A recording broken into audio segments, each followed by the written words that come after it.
Hello friends, home PCS channel में आपका दोबारा स्वागत है। ये वीडियो मुझे दोबारा शूट करना पड़ा था क्योंकि पिछले शूट किया हुआ वीडियो मेरा डिलीट हो गया था। इससे पहले मैंने बावर के बारे में पढ़ाया और बावर से जितने भी क्वेश्चन आंसर बनते हैं पीसीएस लेवल के, यूपीएससी लेवल के, मैंने उसको भी करा दिया है। तो आगे हम हुमायूं के बारे में पढ़ेंगे। तो मुगल साम्राज्य के दूसरा राजा था हुमायूं, बाबर का बड़ा पुत्र था और वही गद्दी पे बैठा था। तो मैं बराबर कहता हूँ, मेरा ये मुगल साम्राज्य का दूसरा वीडियो और हाल ही में मैंने यूट्यूब पे वीडियो बनाना स्टार्ट किया है। जो बच्चे नए हैं, पढ़ना स्टार्ट किए हैं, जिसे समझ नहीं आता है कहाँ से पढ़ाई स्टार्ट करें, जैसे हिस्ट्री उठाया तो कहाँ से पढ़े नहीं पढ़े ये बात समझ नहीं आता है, तो वो मेरे चैनल से ज़रूर जुड़ जाए। और बोर्ड पे पढ़ाया हुआ बहुत बच्चों को समझ नहीं आता है और समझ नहीं आता है कि नोट्स कैसे बनाएं। तो इस वीडियो के माध्यम से आप नोट्स बनाना भी सीख जाएंगे। तो मेरे साथ जुड़े रहे, आपको A to Z चीज़ सीखने को मिल जाएगा और कुछ भी याद करने की ज़रूरत नहीं है। आप नोट्स बनाएंगे तो ऑटोमेटिक याद होता चला जाएगा और साथ में मैं क्वेश्चन आंसर भी करवाता हूँ, तो आप देखेंगे कि कितना क्वेश्चन आंसर आपसे सॉल्व हो रहा है। ठीक है, तो आइए मुगल साम्राज्य में हम दूसरा बादशाह हुमायूं के बारे में पढ़ते हैं। हुमायूं का जन्म बाबर की पत्नी माहम बेगम के गर्भ से 6 मार्च 1508 ईस्वी को काबुल में हुआ था। तो कहाँ पे हुआ था? तो काबुल में हुआ था। कब हुआ था? तो 1508 ईस्वी को हुआ था।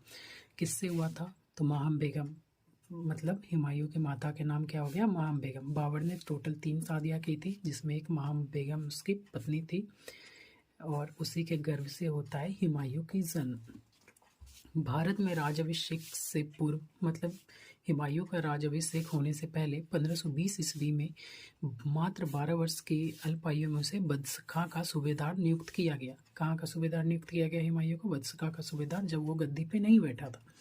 आइए हुमायूं के बारे में और जानते हैं। हुमायूं का पूरा नाम क्या था? तो नसरुद्दीन हुमायूं था। 15 दिसंबर 1530 ईस्वी को आगरा में 23 वर्ष की अवस्था में सिंहासन पे बैठा। मतलब 23 वर्ष का जब उम्र हुआ तो वो गद्दी पे बैठा।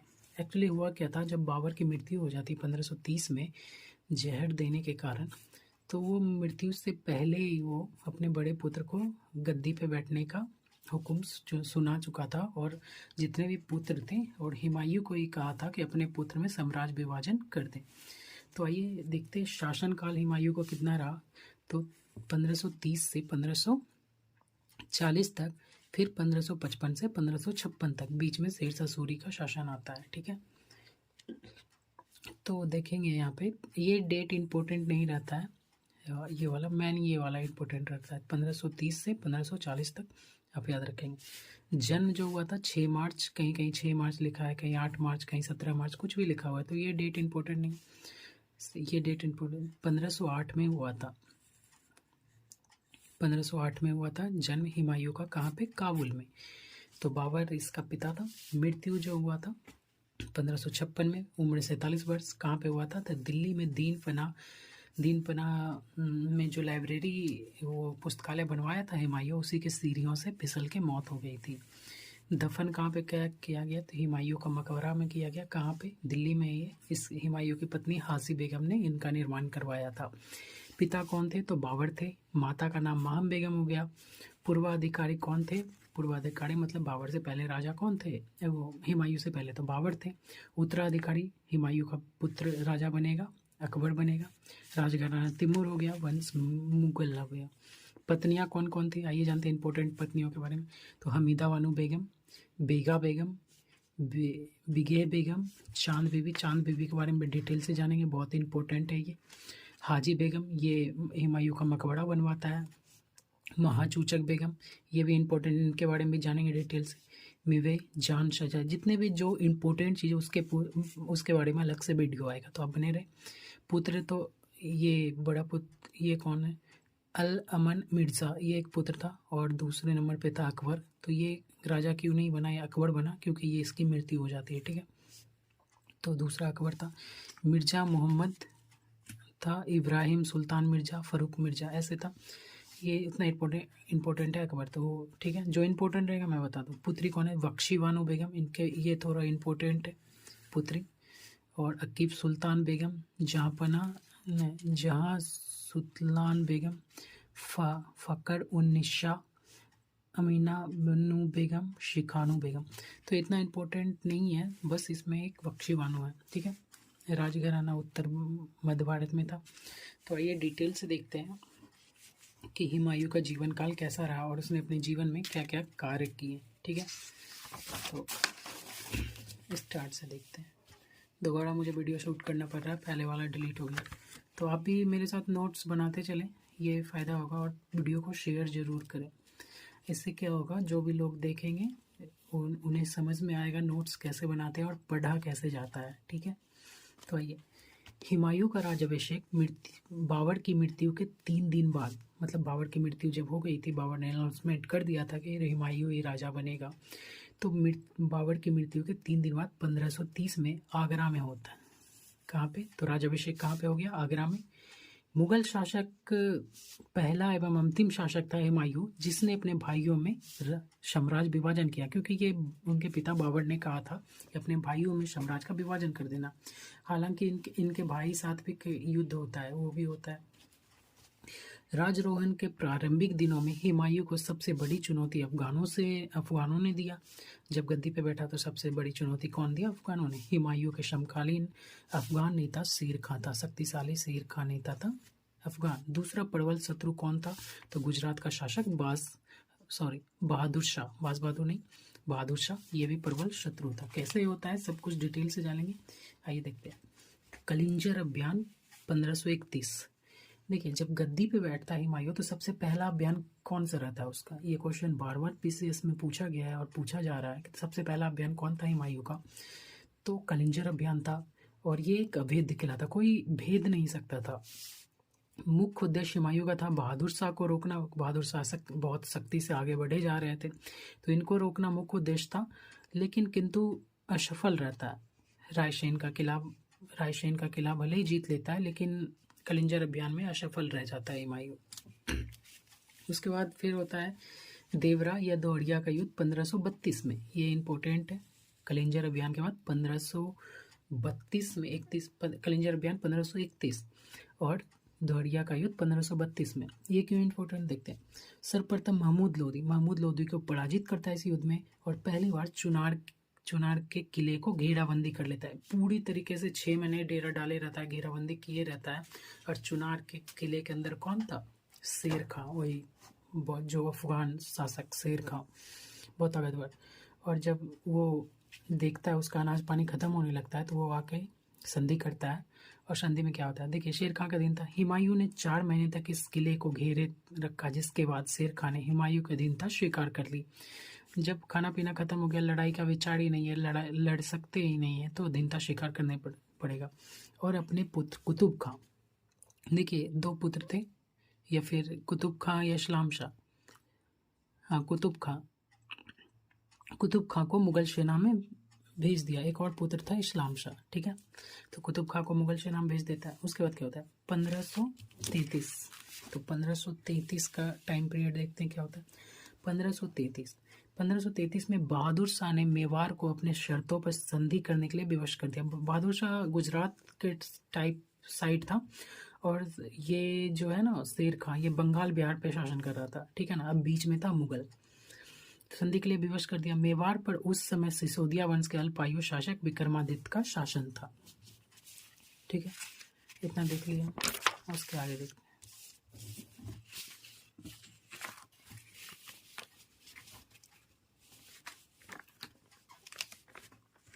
थोड़ा आ नहीं रहा इसमें।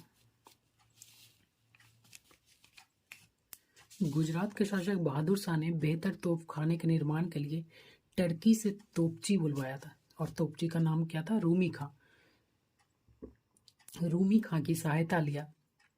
टर्की का तोपची रूमी खां बहादुर शाह ने लिया तोपखाने का निर्माण के लिए, टर्की रूमी खां का सहायता लिया। और बहादुर शाह के इसी आक्रमण के समय मेवाड़ की राजमाता कर्णवती ने हुमायूं के पास राखी भेजी। तो ये बहादुर शाह कर्णवती जो थी राजमाता मेवाड़ की, उस पे बढ़ता चला जा रहा था और संधि करने के लिए विवश कर रहा था और तोपखाने वगैरह का प्रयोग कर रहा था। तो कर्णवती ने हुमायूं से सहायता मांगी और राखी भेजा। तो हुमायूं जाता है उसकी सहायता करने के लिए, लेकिन मालवा में एक युद्ध होने लगता है गुजरात के बीच में, मालवा प्रदेश तो आप भारत के बीच में देखे होंगे। जैसे आप हम यहाँ पे भारत का अगर नक्शा बनाए हैं, शॉर्ट में बना देते हैं।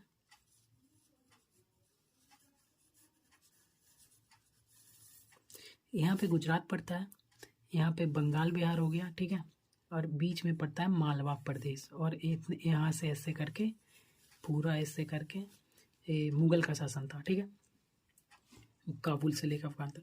तो ये इधर जाने के ऐसे करके आ रहा था, तो मालवा में एक आक्रमण होते रहता है, और इसी आक्रमण में हुमायूं फंस जाता है। कर्णवती की सहायता, मेवाड़ यहाँ पे है, और सहायता नहीं कर पाता है, और यहाँ तब तक बाज बहादुर यहाँ पे कर्णवती को और बढ़ता है, और कर्णवती जोहर कर लेती है, ऐसा सुनने में आया। और हुमायूं की मदद नहीं कर पाता, हुमायूं का दिमाग खटकता है बाद में, और फिर देखते हैं क्या होता है बहादुर शाह के साथ, ठीक है। शेर खां ने पराजित, यहाँ पे देख लिया, शेर खां को पराजित करने के लिए हुमायूं ने 1537 से 1538 ईस्वी में चुनार के किले को दूसरी बार घेराबंदी की। दूसरी बार घेराबंदी क्यों करनी पड़ी? आप देखे थे कि दोहड़िया के युद्ध में एक बार घेराबंदी कर चुका था हुमायूं, जिसमें शेर खां ने अपने पुत्र कुतुब शाह को मुगल सेना में भेज दिया था, ठीक है ना। दूसरी बार घेराबंदी करने की क्या जरूरत पड़ी? उसका पुत्र जो था कुतुब शाह वो मर गया था, ठीक है ना, इसलिए दूसरी बार अब शेर खां तो आज़ाद हो गया, अब कोई दास्ता नहीं रहा, मतलब ज़बरदस्ती कि हाँ हम उसका अधीनता करेंगे, आज़ाद करनी पड़ी। और कब करनी पड़ी थी? जब 1538 में, देखिए 1537 से 38 में घेराबंदी करने के लिए गया था, और उधर 1538 में ये एक्चुअली हुआ क्या था, ये पूरी कहानी थोड़ा बताते हैं। 1500 जब 37-38 में अभियान के थ्रू निकला था, तो बंगाल जीत के आ रहा था, तो बंगाल जीत के आ रहा था, और चुनार के किले को उधर से वापस आते समय चुनार के किले की भी घेराबंदी कर लिया था कि बंगाल तो जीत ही लिए हैं और इसको भी घेराबंदी करके जीत ही लेंगे। तो 1538 में हुमायूं ने गौड़ बंगाल को बोला जाता था उस समय, अधिकार कर लिया था। तो पहला मुगल बादशाह था जिसने बंगाल पे अधिकार किया था, वो कौन था? हुमायूं था। ये भी क्वेश्चन पूछा गया। क्वेश्चन एक्चुअली बनते कौन कौन से वो हम बता रहे हैं, ठीक है, कितना हार्ड क्वेश्चन बन सकता है। तो चुनार के किले की घेराबंदी करने के बाद देखिए क्या होता है। 38 में घेराबंदी करता है, हो जाता है 39। अब होता है चौसा का युद्ध। चौसा का युद्ध बहुत ही इंपॉर्टेंट है, बहुत बार एग्जाम में, छोटे मोटे एग्जाम में डायरेक्ट कौन से ईस्वी में हुआ था, कौन कौन युद्ध में लड़ा, लेकिन बड़े एग्जाम में कैसा क्वेश्चन बनता है ये देखते हैं। हुमायूं वर्सेस शेर खां। हुमायूं जाता है और शेर खां पे आक्रमण करने के लिए, तो क्या होता है इस युद्ध में? हुमायूं की बुरी तरह पराजित होता है, बहुत बुरी तरह हुमायूं पराजित होता है, और जान बचाने के लिए घोड़े सहित गंगा नदी में कूद गया। जब शेरशाह सूरी उसको मारने के लिए पीछा करता है, तो घोड़ा सहित ही गंगा नदी में कूद जाता है, जहाँ पे निजाम नाम का एक भिस्ती रहता है। ये भी एग्जाम में पूछता है। निजाम नाम का एक भिस्ती जो नाव चलाता है, भिस्ती नाव चलाने वाले बोलते हैं। हुमायूं की जान बचाई, हुमायूं की जान बचाता है वहाँ पे। हुमायूं ने निजाम को एक दिन के लिए दिल्ली का बादशाह बना दिया। मतलब जब जान बचा लिया तो उससे पूछा तुम्हारी इच्छा क्या है, तो उन्होंने बोला कि अगर आप हमें बादशाह बना सकते हैं तो बना दीजिए।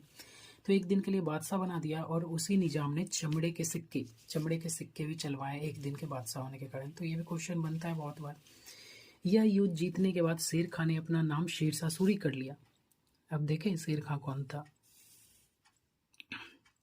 शेर खां वही है जो बाबर जब युद्ध लड़ता है मेदिनी राय से, चंदेरी का युद्ध रहता है, तो उसमें जिस साथ देता है, ठीक है, उसमें साथ देता है मेदिनी राय का शेर खां, वही शेर खां। तो शेर खां अपना नाम शेरशाह सूरी कर लिया, अपने नाम का सिक्का बनवाया और खुतबा पढ़वाने का आदेश दिया, ठीक है। कौन सा युद्ध जीतने के बाद? चौसा युद्ध जीतने के बाद शेरशाह सूरी नाम डेवलप हो गया इनका। हुमायूं अपनी हार बर्दाश्त ना कर सका। हुमायूं अब हार बर्दाश्त ही ना कर पाया कि हम कैसे हार गए, जहाँ मेरा पिता एक भी युद्ध नहीं हारा, वो हम कैसे हार गए। हालांकि बाबर, कोई भी बुक में आप देखेंगे तो ऐसा मतलब सुनने में आया होगा कि बाबर ने एक भी युद्ध नहीं हारा, लेकिन बाबर युद्ध हारा था। जब मैंने बाबर के बारे में पढ़ाया था, उनका क्वेश्चन आंसर करवाया था, तो मैंने उन युद्ध के बारे में बताया कि बाबर कौन सा युद्ध हारा। अगर आपको आंसर पता है बाबर कौन सा युद्ध हारा, तो आप कमेंट बॉक्स में लिख के बताएंगे। हुमायूं अपनी हार बर्दाश्त न कर पाया और पुनः 1 साल बाद शेर शाह सूरी पर आक्रमण कर दिया। तिलमिला गया एकदम कि हम हार कैसे गए, और फिर से सेना तैयार करके, ठीक ढंग से सेना भी तैयार नहीं किया और कर दिया हमला शेर शाह सूरी। उस समय शेर शाह सूरी तो अच्छा अधिकार हो गया था, लेकिन खुद को दिल्ली मतलब राजधानी का बादशाह घोषित नहीं किया था भारत का। और कन्नौज का युद्ध बोला जाता है, अगला युद्ध होता है कन्नौज का 1540 में। कन्नौज उत्तर प्रदेश में पड़ता है, आजकल सेंट के लिए फेमस है, इत्र जहाँ बनते हैं, और इनको बिलग्राम का युद्ध भी बोलते हैं। तो बिलग्राम अथवा कन्नौज का युद्ध 1540 में होता है। 1539 में हुआ था चौसा का युद्ध, 1540 में हो गया बिलग्राम या कन्नौज का युद्ध। शेर शाह सूरी वर्सेस हुमायूं, इसमें क्या होता है, पुनः हुमायूं हमला करता है और हुमायूं पराजित होता है, फिर से हार गया, फिर से जान बचा के भागा होगा, देखते हैं। हुमायूं पुनः पराजित हुआ और फलस्वरूप हिंदुस्तान के तख्त पर शेर शाह सूरी का अधिकार हो गया। इस पराजय ने हुमायूं को 1555 तक निर्वासन में जीवन जीने के लिए मजबूर कर दिया। राजा से पद से हट गया, सेना वेना बिखर गया, आम आदमी की तरह जीवन छिप छिप के व्यतीत करता था। अब देखिए ये हार के भागा कहाँ, राजा है तो अगला जो राजा बना होगा उनका सेना होना तो उनको ढूंढ रहा होगा मारने के लिए, तो भागा कहाँ ये देखते हैं।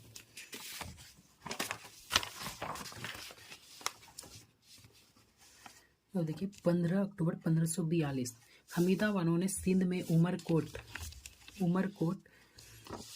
के राजा बीरसाल, तो राणा बीरसाल याद रखेंगे आप, राणा बीरसाल के महल में अकबर को जन्म दिया। कब दिया, तो 15 अक्टूबर को 1542। 1942 में भारत छोड़ो आंदोलन हुआ था, 1542 आप देख रहे हैं। तो हमीदा बानो बेगम कौन थी, हुमायूं की पत्नी थी, और एक हाजी बेगम भी पत्नी थी। तो हमीदा बानो बेगम के गर्भ से उमरकोट के राजपूत राणा बीरसाल के महल में अकबर का जन्म हुआ। तो एक राजपूत के यहाँ छुप के रह रहा था हुमायूं, देखे होंगे। अफगान शासक शेर शाह 1545 ईस्वी में मृत्यु हो जाती है, और उसके पुत्र इस्लाम शाह जो 1533 ईस्वी की मृत्यु के बाद हुमायूं ने पुनः दिल्ली की ओर रुख रखा। तो एक कुतुब शाह हो गया, यहाँ पे गलत लिखा गया है शायद, कुतुब शाह जो मैंने बताया था उसकी मृत्यु 1533 में होती है, और जब शेर शाह की मृत्यु हो जाती है तो उसका अगला उत्तराधिकारी इस्लाम शाह बनता है, ठीक है ना।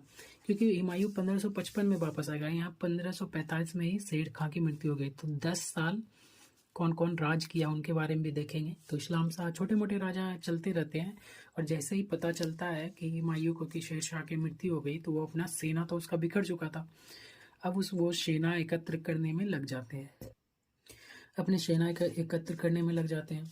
तब होता क्या है, देखिए धीरे धीरे छोटे मोटे राजा आते रहते हैं, जाते रहते हैं। उस समय हुमायूं एकदम से हमला नहीं करता, ठीक कुछ दिन इंतजार करता है। कब तक इंतजार करता है, देखिए 1554 ईस्वी में हुमायूं पेशावर पहुंचा, और 1555 ईस्वी में बिना संघर्ष लाहौर पर अधिकार कर लिया।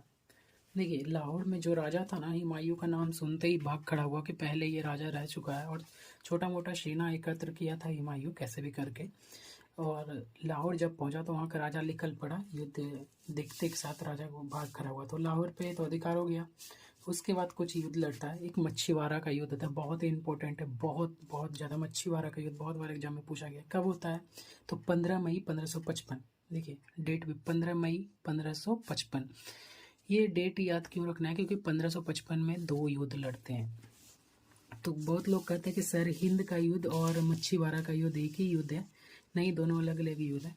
तो आइए देखते हैं मच्छीवाड़ा के युद्ध। मच्छीवाड़ा का युद्ध 15 मई 1555 में होता है। मैं बार बार इसलिए बोल रहा हूँ ताकि आपको याद होता है सुनने से। तो मच्छीवाड़ा का युद्ध 15 मई 1555 ईस्वी को होता है, जब वापस आते समय हुमायूं ने सतलज नदी कहाँ पे है, तो यहाँ से बहती है। आपको भारत का नक्शा भी बनाया था ना, भारत का नक्शा कहाँ बनाए थे, यहाँ पे। तो सतलज नदी इधर से ऐसे करके बहती है यहाँ पे। तो सतलज नदी यहाँ पे हो गई, कहाँ पे है। हुमायूं ने सतलज नदी के किनारे एक बार फिर से तातर खां, किसको हराता है, तो मच्छीवाड़ा का युद्ध में तातर खां को युद्ध में जिसमें तातर खां पराजित हो जाएगी, तातर खां को पराजित कर देता है, और वहाँ पे अधिक आगे बढ़ चलता है हुमायूं। उसके बाद होता है सरहिंद का युद्ध 22 जून 1555 ईस्वी को। तो सरहिंद का युद्ध होता है 22 जून 1555 ईस्वी को, और 15 मई 1555 ईस्वी को हुआ था मच्छीवाड़ा का युद्ध। अब 22 जून 1555 ईस्वी को होता है सरहिंद का युद्ध। इस युद्ध में हुमायूं ने सरहिंद के युद्ध में सिकंदर सासूर को परास्त किया कर 23 जुलाई 1555 ईस्वी में दिल्ली में प्रवेश किया। कब किया? 23 जुलाई 1555। 15 साल लग गए हैं उसको गद्दी से उतरे हुए। 15 साल बाद फिर वहीं पे पहुंच गया वो।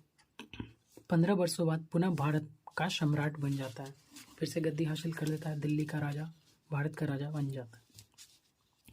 जनवरी 1556 ईस्वी के हुमायूं दीनपना या शेर मंडल स्थित अपने पुस्तकालय की सीढ़ियां, ये पुस्तकालय दीनपना के शेर मंडल खुद ही बनाया था हुमायूं ने, और फिसलने के कारण गंभीर रूप से घायल हो गया और 2 दिन बाद हुमायूं की मृत्यु हो गई।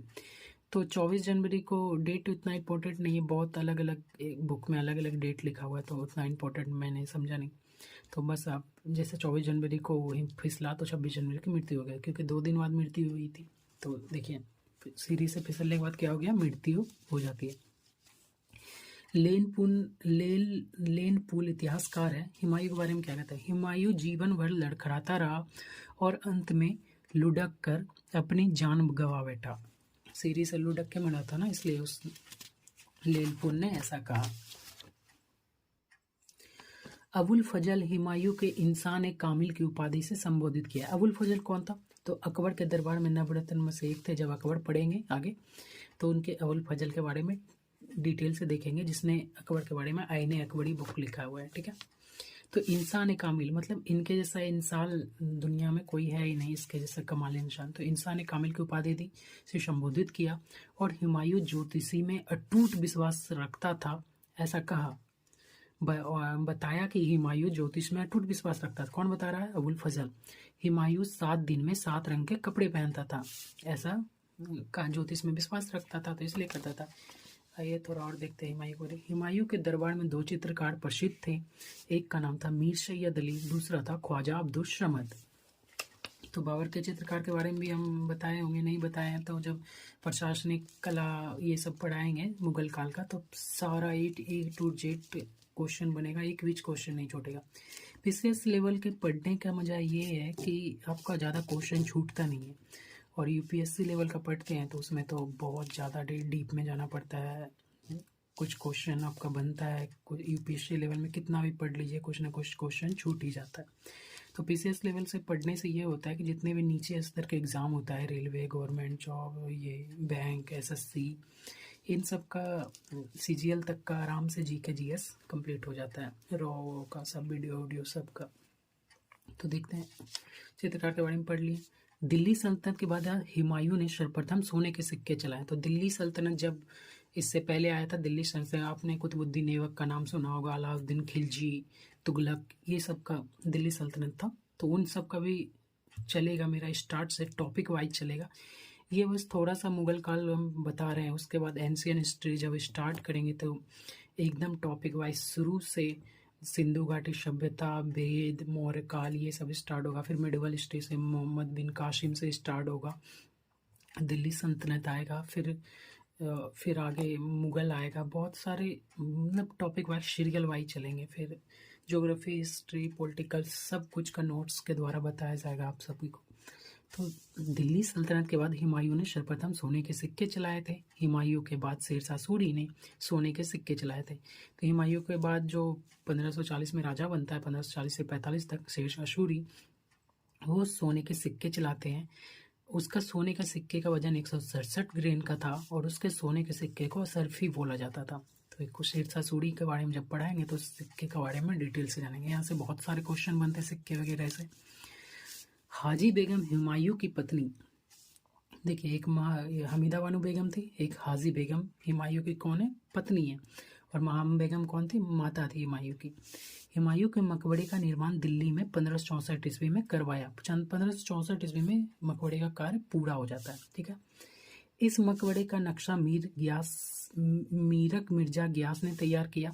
श्वेत संगमरमर से बना यह भारत का सर्वप्रथम गुम्मद वाला मकबरा है। इस मकबरे के पश्चात एक बाग की भी रचना हुई है वहाँ पे। आइए रचना देखते हैं। जब रचना आएगी यार, किताबें कौन कौन सी लिखेगी। हिमायूं नामा गुलबदन बेगम ने लिखी है, जो हुमायूं की बहन थी, बाबर की बेटी थी। तो गुलबदन बेगम ने हुमायूं नामा में एक दो पार्ट बनाया है। एक में पूरा बाबर के बारे में बताया है, एक में हुमायूं के बारे में। हुमायूं के बारे में ज़्यादा नहीं है, ज़्यादा बाबर के बारे में डिटेल से लिखा गया है। हुमायूं के बारे में थोड़ा बताया गया। नाम है हुमायूं नामा। एक और किताब है कानून ए हुमायूनी। इसमें सामाजिक कुरीतियाँ लिखा हुआ है कि समाज कैसे चलाता था हुमायूं, कैसे राजा एक कार्य करता है समाज पे। और ये एक बुक लिखा था ख्वाद-ए-मीर ने लिखा था। 1533 से प्रारंभ किया, लिखना 1534 में ये कंप्लीट हो गया। तो कानून के बारे में लिखा गया, हुमायूं कौन कौन कानून लॉन्च किया था कानून ने हुमायूं में, ठीक है। हुमायूं द्वारा बनाई गई इमारतें, स्थापत्य कला देखते हैं हुमायूं द्वारा। फतेहाबाद में मस्जिद बनाता है, हिसार में मस्जिद बनाता है, दिल्ली में दीनपना, हुमायूं ने यहाँ अपना प्रसिद्ध पुस्तकालय बनवाया था, दीनपना। हुमायूं का मकबरा हाजी बेगम ने बनाया था। यद्यपि यह मकबरा अकबर काल में निर्मित हुआ पर अकबर का इसके निर्माण में कोई योगदान नहीं है। तो अकबर का इनके जब निर्माण में कोई योगदान नहीं रहता है हुमायूं का। तो इतना हुमायूं से था। आगे हम विक्रमादित्य हेमू के बारे में, शेरशाह सूरी के बारे में, और जो बाज बहादुर था, रूपवती था, कर्णवती था, इन सब के बारे में डिटेल से टॉपिक वाइज देखेंगे, ताकि हमारा एक भी क्वेश्चन नहीं छूटे। पिछले वीडियो में मैंने बाबर के बारे में क्वेश्चन आंसर करवा दिया था आप सभी को। तो क्वेश्चन आंसर आपको भी लगता है कि और भी कोई क्वेश्चन आंसर बनता है तो आप भेजें। और मैंने जो पूछा कमेंट में आप बताएं कि बाबर कौन सा युद्ध में पराजित हुआ था। और बाबर के बारे में भी सारा कुछ कंप्लीट कर ही दिया। तो अगला वीडियो देखिए, हमारा आता है, जल्दी आएगा। और मेरे चैनल से आप बने रहें। अगर नोट्स बनाना नहीं आता है, जो बच्चे नए पढ़ाई स्टार्ट किए हैं, 12th पास कर गए हैं, समझ नहीं आ रहा है कहाँ से पढ़ाई स्टार्ट करें, ग्रेजुएशन कर रहे हैं, ये वो, तो आप इस चैनल से जुड़े। आपको टॉपिक वाइज सीरियल क्रम में सब कुछ बताया जाएगा। और कुछ भी, सबसे बड़ी बात यह है कि कुछ भी याद करने की ज़रूरत नहीं। आप नोट्स बनाएंगे, इसको देख के उतारें, या फिर कुछ अलग ढंग से बनाएं, कुछ अलग ढंग से लिखने की कोशिश करें, या फिर आप इसी को उतार लें, तो आपको सब कुछ ऑटोमेटिक याद होता चला जाएगा। और ऐसा मैंने पहले ऐसा नोट्स बनाया था, मेरे कोई नोट्स बनाने नहीं आता था। देखिए इस टाइप से लिखा, बस लिख लेता था, लेकिन कुछ याद नहीं होता था। लेकिन जब से इस टाइप से लिखना चालू किया हूँ तो बहुत कुछ याद होता चला जा रहा है।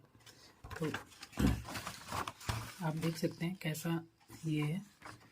चुनार का घेरा 1536, जबकि चुनार का घेरा 1532 में तो किया था, लेकिन इसको देवरिया का युद्ध भी बोला जाता था। ऐसे मैंने पहले नोट्स बनाया था। तो नए बच्चे जो हैं वो सब्सक्राइब जरूर कर दें और जुड़े रहें। सब्सक्राइब जरूर करेंगे। अगर सब्सक्राइब और व्यू मेरे चैनल पे आता है तो मैं अगला वीडियो बनाऊंगा। और topic wise political science, geography, history, जितने भी जीके जीएस के लेवल के, मैथ मैं नहीं बता सकता, मैथ मुझे आता ही नहीं। और मैं भी तैयारी कर रहा हूँ पीसीएस लेवल का। इस बार मैंने